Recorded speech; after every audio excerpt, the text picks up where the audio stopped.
She stood there, small and fragile, her clothes worn thin by time and hardship. The stage lights felt too bright for someone who had spent most of her life in shadows. Her feet were bare, dusty from the streets she called home. Around her, hundreds of eyes watched with curiosity, some with pity, others with judgment already formed. The judges sat behind their polished desks, their expressions a mix of surprise and discomfort. This was not the kind of contestant they were used to seeing.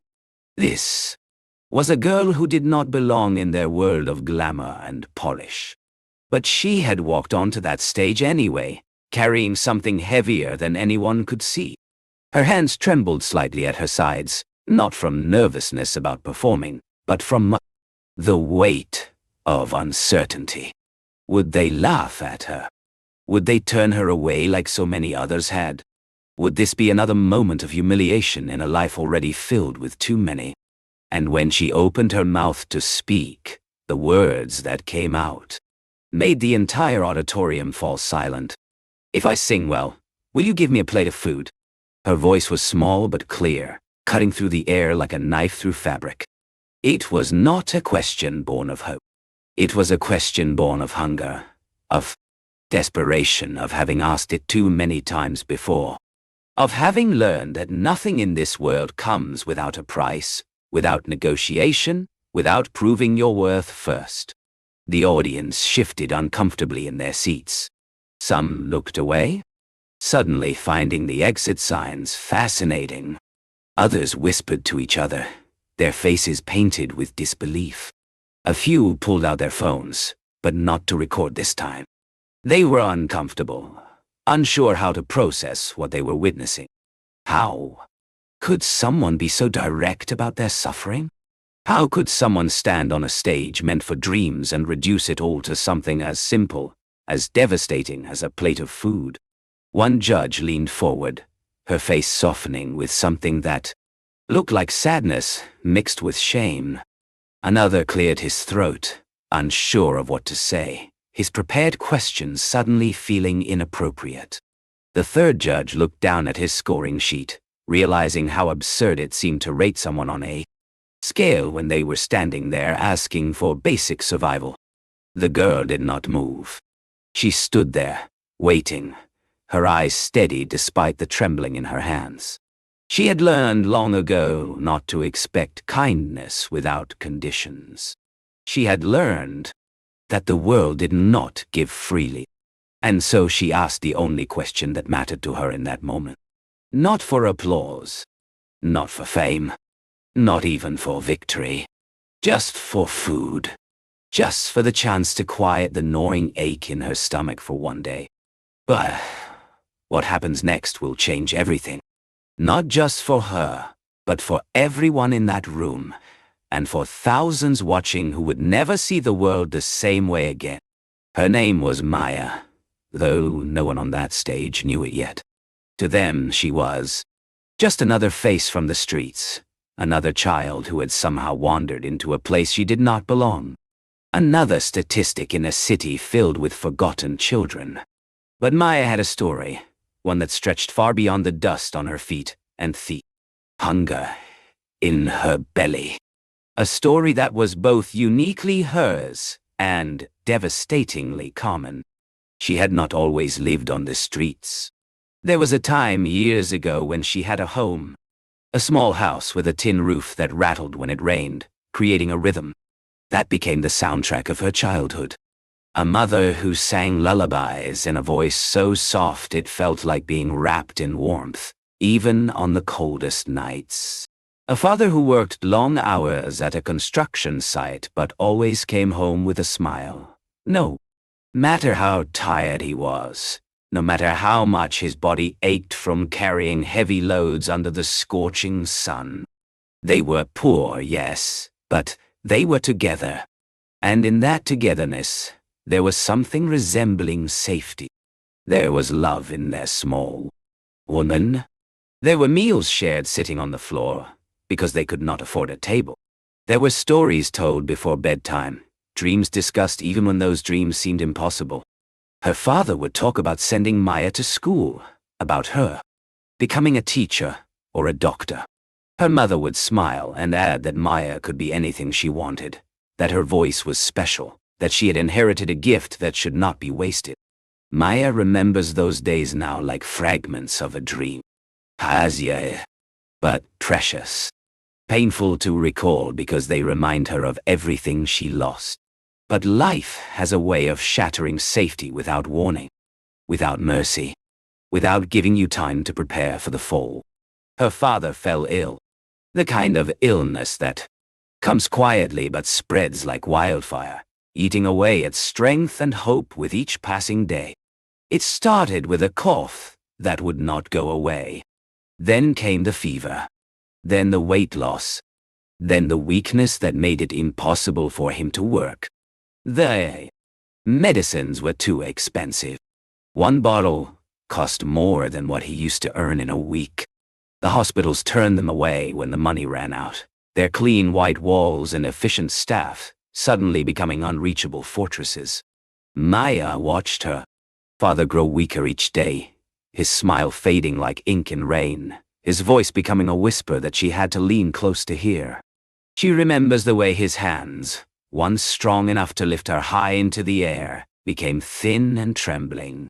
She remembers how he tried to hide his pain from her, tried to maintain the illusion that everything would be okay, even when everyone knew it would not be. And then one morning he did not wake up. Maya was 9 years old when she learned that death is not like it is in the movies. It is quiet. It is ordinary. It is waking up to find that someone you love has simply stopped existing, and the world keeps spinning as if nothing monumental has happened. Her mother tried to hold things together. She worked 2 jobs, sometimes 3, doing whatever she could to keep them afloat. She cleaned houses during the day, washed dishes at a restaurant at night, and took in sewing work whenever she could find it. Maya rarely saw her mother anymore. When she did, her mother's eyes were hollow with exhaustion, her hands rough and cracked from constant work, her spirit slowly dimming like a candle burning down to nothing. But the world is not kind to single mothers with no education and no connections. The jobs were never enough. They paid barely enough to cover rent, let alone food and other necessities.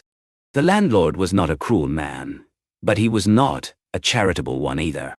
He needed the rent, and when it did not come, he had to make difficult decisions. The debts grew like weeds, choking out any hope of recovery. Credit taken from neighbors to pay for the funeral. Money borrowed from her mother's employer to buy food. Small amounts here and there that added up to an insurmountable mountain. And then her mother got sick too. Not with an illness of the body, but with an illness of the spirit. Depression, they call it in medical terms. But for people like them, there was no diagnosis, no treatment, no understanding. Just a slow fading away of the person they once were. Her mother stopped singing. Then she stopped talking much. Then she stopped eating properly. She would sit for hours staring at nothing, tears streaming down her face, but no sound coming out. Maya tried to take care of her, tried to be the adult when she was still a child herself. She would bring her mother water, remind her to eat, hold her hand, and tell her that things would get better, even though Maya did not believe it herself anymore. Maya came home one day from trying to find work, anything that would bring in a few coins. She found their small house emptied. The landlord had taken everything. The few pieces of furniture they owned, the clothes, the pots and pans, even the thin mattress they slept on. Her mother sat on the bare floor, staring at the empty walls, tears streaming down her face but no sound coming out. That was the day Maya understood what it meant to be invisible to the world. To be so poor that you cease to be human in other people's eyes. To become a problem, a burden, a thing to be removed rather than helped. They tried to survive. They moved from place to place, staying with distant relatives who tolerated them for a few days before the reality of what Having 2 more mouths to feed became too much. Maya remembers the way those relatives would smile stiffly, the way they would make excuses, the way their initial sympathy would curdle into resentment. She learned to read the signs. When people stopped making eye contact. When conversations became shorter. When food portions became smaller. When it was time to leave before being asked to leave, to preserve what little dignity remained. They slept in temples, finding corners where they would not be disturbed by the priests or the worshippers. They slept in bus stations among the homeless and the travelers, learning to sleep light because theft was common and safety was an illusion. They slept under bridges, where the cold seeped into. Their bones and the sound of traffic became a constant backdrop to troubled dreams. Maya's mother stopped talking altogether. She would just sit and stare, her mind somewhere far away where Maya could not reach her. Sometimes she would recognize. Maya would touch her face gently as if remembering who this child was. Other times she looked through Maya as if she were a stranger. The mental illness had taken her mother away while leaving her body behind. A cruel trick that made the loss even more painful because Maya could see her, but could not reach her. And then one morning, when Maya woke up under a bridge where they had spent the night, her mother was gone. Maya searched everywhere. She ran through the streets calling for her, asking shopkeepers, begging pedestrians if they had seen a woman who looked lost, who looked like she did not know where she was. But no one had seen her. No one knew where she went. Or if they did not care enough to say. They had their own problems, their own lives to worry about. One more lost woman in a city full of lost people was not their concern. Maya was 12 years old when she became completely alone in the world. 12 years old, and responsible only to herself, for herself. No safety net. No backup plan. No one to call when things got bad. Just the streets, and whatever strength she could find within herself to face another day. The streets became her teacher. A harsh, unforgiving teacher that did not grade on a curve or offer second chances. She learned quickly that survival required more than just hope. Hope was a luxury for people who had the space to dream. Survival required strategy, resilience, and the ability to swallow your pride every single day. To beg when necessary. To hide when threatened. To run when chased. To endure humiliation because pride would not fill your stomach.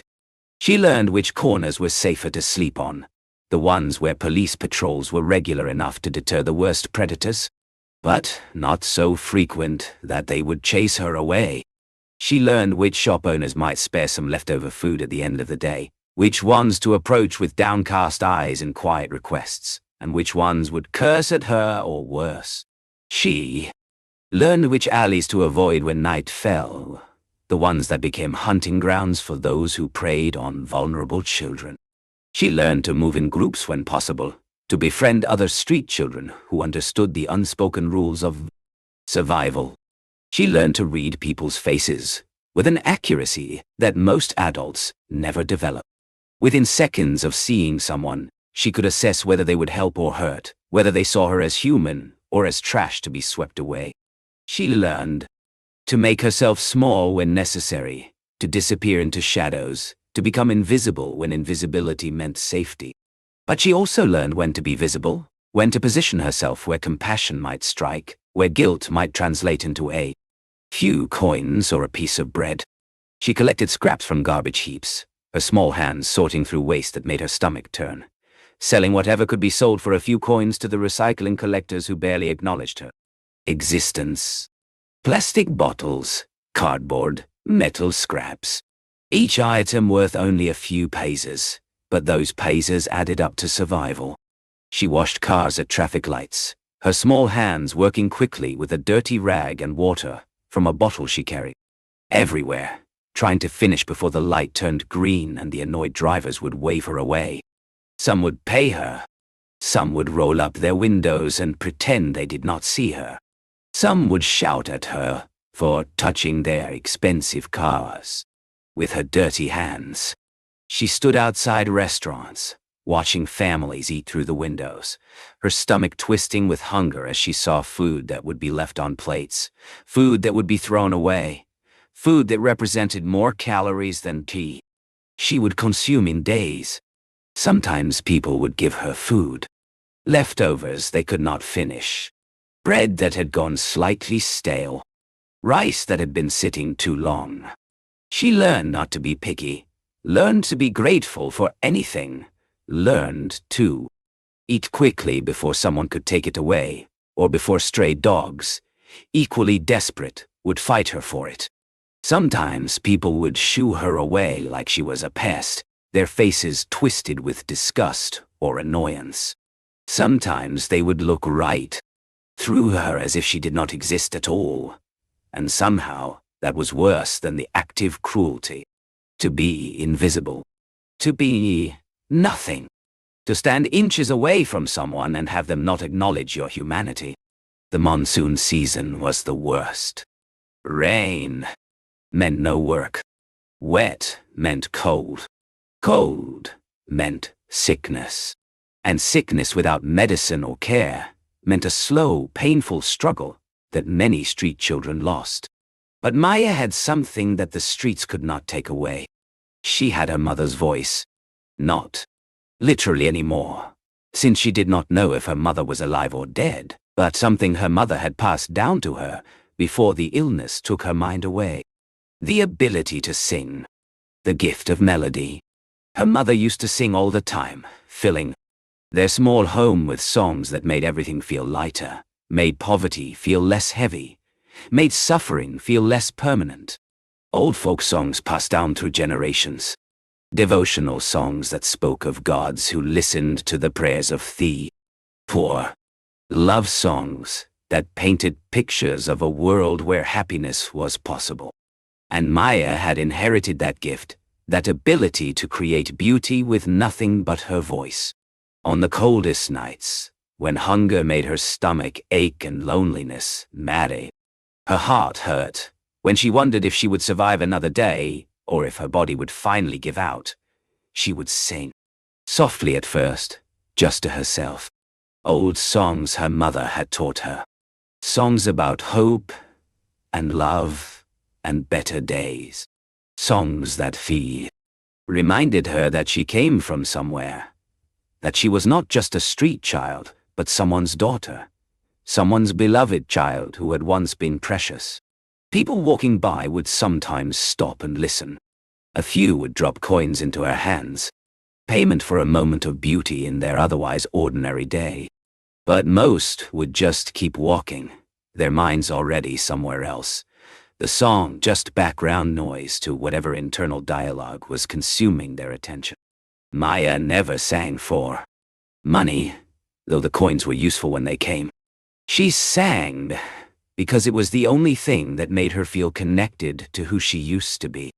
The only thing that reminded her she was still human, still alive, still capable of creating something beautiful in a world that had given her so much ugliness.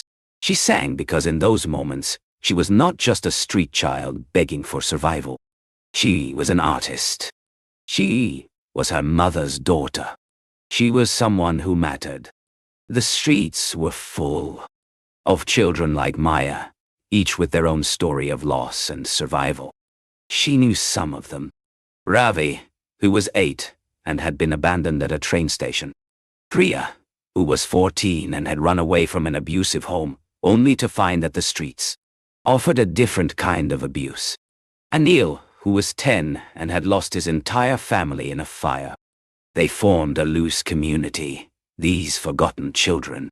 They shared information about where to find food, which areas to avoid, which adults could be trusted, and which could not.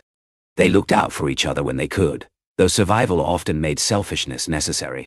They understood each other in ways that no one else could, bonded by shared trauma and shared resilience. But singing on street corners and singing on a stage are two different worlds. Two different universes that rarely intersect. Maya had never imagined herself standing under stage lights, facing judges and cameras, being evaluated like contestants who had the luxury of considering singing a hobby or a career rather than a brief escape from suffering. It happened by accident, really. Or perhaps by fate. Perhaps the universe decided that enough was enough, that this child had suffered sufficiently, that it was time for the balance to shift even slightly in her favor. The talent show had come to her city. Advertisements were everywhere, plastered on walls and broadcast on televisions in shop windows where Maya would sometimes stand and watch. Bright posters, promising that anyone could audition, that dreams could come true for those brave enough to try, that ordinary people could become extraordinary with just one chance. Maya paid no attention to it at first. Dreams were for people with homes and families. Dreams were for people who had the luxury of failure, who could try and fail and try again without starving. Dreams were not for street children whose every waking moment was consumed with the basic mathematics of survival. But one day, while she was sitting near the audition venue, hoping to get some food from the crowd of families bringing their talented children to audition, she heard someone singing. A girl around her age, maybe 13 or 14, dressed in expensive clothes. That probably cost more than Maya had seen in her entire life. Her hair was styled perfectly, every strand in place. Her makeup was professionally done. Her voice was polished and trained, each note executed with technical precision. The judges praised her, pointing out her breath control, her range, her stage presence. The audience clapped enthusiastically, parents beaming with pride, other contestants watching with a mixture of admiration and envy. And Maya felt something stir inside her. Not jealousy, though she would have been justified in feeling it. Not resentment, though that too would have been understandable. But something else. A question. A dangerous, impossible question. What if? What if she tried? What if her voice, the one thing she had left from her mother, the one thing the streets had not stolen, was enough? What if she could stand on that stage and sing, not for coins tossed by hurried pedestrians, but for judges who actually listened? What did she have to lose? She had already lost everything. Her home, her parents, her childhood. Her dignity had been stripped away piece by piece through years of begging and degradation. What was one more humiliation? What was one more rejection in a life built on rejection? So she waited. Waited until the auditions were almost over, until the staff was tired and ready to go home, until the security had relaxed slightly. And then she walked in. The security guard tried to stop her immediately. His training had taught him to recognize people who did not belong, and Maya clearly did not belong in a venue full of middle-class families with their groomed children and hopeful dreams. Her clothes were too ragged, her appearance too out of place, her bare feet too shocking against the clean floors. He put his hand out to block her path, his face not cruel, but firm. This was not a place for street children. This was a place for proper families, for people who could afford the luxury of nurturing talent. But Maya looked up at him with eyes that had seen too much, with a gaze that was both pleading and defiant. She did not speak at first. She just looked at him, and in that look was every bit of desperation and determination she possessed. The guard hesitated. He had children of his own. He saw something in her eyes that reminded him that this was a human being, not just a problem to be removed. So he let her pass with a warning that if she caused any trouble, she would be removed immediately. She walked through corridors that seemed impossibly clean and bright after the streets she was used to. Other contestants stared at her, their parents pulling their children closer as if poverty was contagious. Some whispered. Some pointed. Some looked at her with pity that felt like another form of insult. Maya kept walking, her heart pounding so hard she thought everyone must be able to hear it. She reached the waiting area where contestants lined up before their auditions. A staff member with a clipboard looked at her with confusion. Where was her registration? Where were her parents? Where had she come from? Maya explained that she wanted to audition. The staff member looked doubtful, glancing around as if looking for someone to handle this unusual situation. But the rules said anyone could audition, and turning her away would cause a scene. So after making her wait until the very end after every registered contestant had performed, they finally let her through. She walked onto that stage with her heart pounding so hard she thought it might break through her chest. The lights were blinding after years of living in shadows. The microphone stand seemed impossibly tall. The judges' table looked like a barrier between two worlds, between those who had everything and those who had nothing. The judges looked at her with a mixture of surprise and concern. One of them, Mrs. Sharma, had been judging for hours and was exhausted. She had seen dozens of talented children that day, all well prepared, all properly dressed, all supported by families who could afford music lessons and practice time. And now here was this girl, this street child, standing on her stage. Another judge, Arjun, a famous playback singer whose voice had been featured in countless movies, sat up straighter. Something about the girl's presence had caught his attention. The third judge, Ravi, a music producer known for his sharp critiques, looked uncomfortable. He could tell this was not going to be a standard audition. Mrs. Sharma spoke first, her voice professional but gentle. She asked the girl her name. Maya told them, her voice barely audible over the sound system. Mrs. Sharma asked where she was from. Maya hesitated, then said simply, "The streets." The word hung in the air, like smoke. The audience, which had been chatting and laughing between performances, fell silent. Other contestants waiting backstage stopped their warm-up exercises. The production crew stopped moving. Everyone focused on this small figure on the stage, this girl who had just announced she was homeless with the same casual directness one might announce their hometown. Mrs. Sharma glanced at her fellow judges, unsure how to proceed. They had dealt with nervous contestants, with overconfident contestants, with contestants who forgot lyrics or went off key. But they had never dealt with this. With someone whose presence on stage was itself a statement about inequality, about failure, about how society creates invisible children and then is shocked when those children dare to become visible. Arjun leaned forward, his instinct as an artist telling him that something significant was about to happen. He asked Maya why she wanted to audition.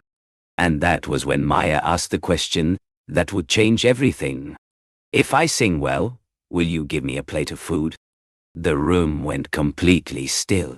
Even the camera operators froze, forgetting to adjust their equipment. The question was so raw, so honest, so devastating in its simplicity that it short-circuited every normal response. This was not a metaphor. This was not strategy. This was a child asking for the most basic human need as payment for her gift. A child who had learned that nothing came without negotiation, without proving value, without earning the right to exist. Mrs. Sharma cleared her throat and spoke, her voice gentler than it had been all day. "Child, you don't have to earn food. We will make sure you get a proper meal regardless of how you sing. But if you want to share your voice with us, we would be honored to hear it." Maya nodded slowly. She closed her eyes and took a breath. And when she opened her mouth, something extraordinary happened. The Gana voice that emerged was haunting. It carried pain and hope in equal measure. She sang an old folk song, one her mother used to sing. A song about a bird that loses its way, but keeps flying because the sky is all it has left. Her voice filled every corner of that auditorium. It wrapped around each person there, making them feel what she felt. When Maya finished, the silence was deafening. Then Arjun stood up, tears streaming down his face. He walked onto the stage and knelt before her. You deserve so much more than a plate of food. You deserve a home. You deserve safety. You deserve to have your talent celebrated. And I am going to make sure you get all of that. The other judges joined him. The audience erupted in tears and emotion. Within days, arrangements were made. Maya was given housing, education, music training, and counseling. But the most remarkable thing happened a week later. Maya's mother was found in a mental health facility. Their reunion was one of the most emotional moments anyone who witnessed it would ever forget. Maya's story did not end there. She enrolled in school. She trained her voice. She performed on stages where she was celebrated. But she never forgot where she came from. She started a foundation to help other street children. Years later, when she became famous, she would tell her audience about the day she asked for a plate of food, to remind them that one act of kindness can change a life. That behind every face on the street is a person deserving of compassion. The world is full of Mayas. We pass them every day. We see them, but do not really see them.